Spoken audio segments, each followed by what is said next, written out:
আমরা দেখতে চাইব যে এরকম ঘটনা ভারত কিংবা ভারতীয় সরকারের উচ্চ পর্যায় থেকে ইতিপূর্বে কখনো হয়েছে কিনা। 2023 সালে কানাডায় একটি হত্যাকাণ্ড হয়, যা একজন হচ্ছে শিখ নেতা হরদীপ সিং নিজার। সেখানে ওই হত্যাকাণ্ডের পর কানাডিয়ান যে ইন্টেলিজেন্স তারা করে প্রমাণ করে যে সেই হত্যাকাণ্ডের সাথে ভারতীয় সরকারের উচ্চ পর্যায়ের ব্যক্তিত্ব একদম বাই নেম অমিত শাহ নির্দেশে ওই হত্যাকাণ্ড হয়। পরবর্তীতে কানাডিয়ান ইন্টেলিজেন্স ওইটা তাদের যে ফাইভ আইজ তাদের একটা বন্ধুরাষ্ট্র লন্ডনের ইউকে ইন্টেলিজেন্সের সাথে ওরা এটা শেয়ার করে। ওরা ফার্দার ইনভেস্টিগেশন করে, ওরাও এটা প্রমাণ পায় যে ভারতীয় সরকার উচ্চ পর্যায় থেকে এই ধরনের ঘটনা ঘটেছে। এবং ওরা একটা বিখ্যাত ওই সময়কার একটা আলোচিত ছিল যে একটা 22 মিনিট একটা ডকুমেন্টারি, সেই ডকুমেন্টারিতে এটা প্রমাণ করা হয় এবং সুস্পষ্টভাবে বলা হয় যে ভারতীয় গোয়েন্দা সংস্থা নানান সময় সারা বিশ্বে এই ধরনের গুপ্ত হত্যা বা এই টাইপের ঘটনা তারা করে থাকে। তো আমরা দেখব যে ওসমান হাদির বক্তব্য কিংবা তার যে ভারতীয় আগ্রাসন বিরোধী, ওসমান হাদি খুবই খোলামেলা কথা বলতেন, রাগ ঢাক রেখে কথা বলতেন না। এই জিনিসগুলো সুস্পষ্টভাবে কাদের বিরুদ্ধে যায়, সেই জায়গা থেকে কারা সংক্ষুব্ধ হওয়ার কথা।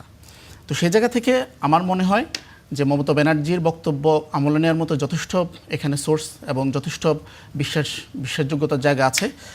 পাশাপাশি আমরা এই জায়গাটি থেকে মমতা ব্যানার্জির বক্তব্যে উনি যে জিনিসটা ইন্ডিকেট করেছেন যে যদি নাম বলে বাংলাদেশ উত্তাল হয়ে যাবে, কার নাম বললে বাংলাদেশ উত্তাল হবে। আমরা দেখব যে ঘটনার দিন আসলে কি হয়েছে। ঘটনার দিন দুপুর 2টা-2:30টার দিকে ওসমান হাদিকে গুলি করা হয়, আর সীমান্ত দিয়ে রাত 11টার দিকে হচ্ছে ফয়সাল এবং তার সহযোগী যে আলমগীর ওরা সীমান্ত দিয়ে নেত্রকোনা সীমান্ত দিয়ে পার হয়। এই যে ঢাকা থেকে আমিনবাজার হয়ে তারপর হচ্ছে মানিকগঞ্জ হয়ে ময়মনসিংহ হয়ে নেত্রকোনা দিয়ে দীর্ঘ পথ পাড়ি দিয়ে একটা লম্বা সময় পথ পাড়ি দিয়ে যায়। এই সময়টায় সরকারের পক্ষ থেকে সীমান্ত সিলগালা করার নির্দেশনা দেওয়া হয়। এরপরও কিভাবে এই দিক দিয়ে খুনিরা পালিয়ে যায়, যেখানে সন্ধ্যা 6টা 7টা 8টার মধ্যেই বেসরকারিভাবে অনেকে এটা কনফার্ম করে যে গুলিটা কে করেছে, কারা হাদির সাথে গত কয়েকদিন ধরে ছিল।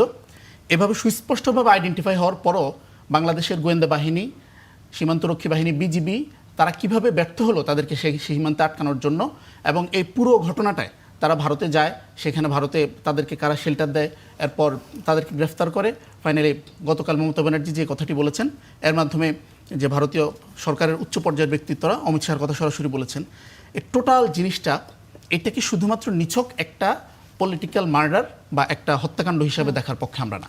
আমরা এটাকে বাংলাদেশের সার্বভৌমত্ব কিংবা আমাদের রাষ্ট্রীয় যে ডিগনিটি, সেই জিনিসটাতে এই জিনিসটাকে আমরা প্রশ্ন করতে চাই যে আদৌ কি আসলে আমাদের সভরেন্টি বলে আমরা যে জিনিসটা নিয়ে গর্ব করি, এই জিনিসটার মধ্যে এটাতে আঘাত করা হয়েছে কিনা।